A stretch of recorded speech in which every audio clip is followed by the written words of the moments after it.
My advent in Wall Street was on the heels of the Panic of 1857. That panic was known as the Western Blizzard. It was entitled to the name, as its destructive power and chilling effects had surpassed all other financial gales that had swept over Wall Street.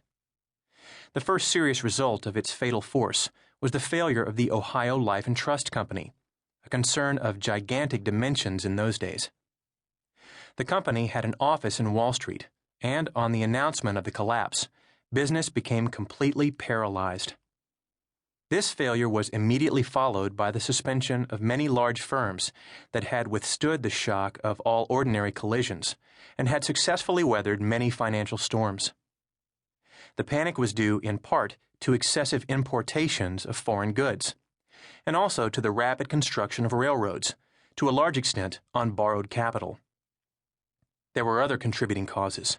The crops were bad that year, and the country was unable to pay for its imports in produce, and coin was brought to the exporting point. In October, the New York City banks suspended payments, and their example was followed throughout the country.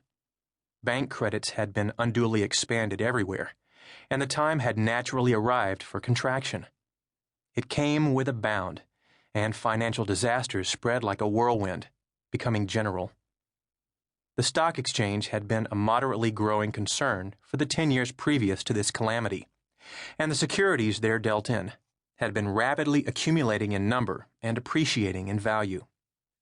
Its members were wealthy and conservative, with a strong infusion of Knickerbocker blood, an admixture of the Southern element, and a sprinkling of Englishmen and other foreigners. The effect of the crisis on the majority of stock exchange properties was ruinous.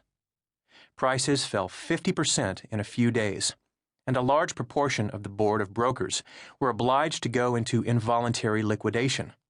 There was a great shaking up all around,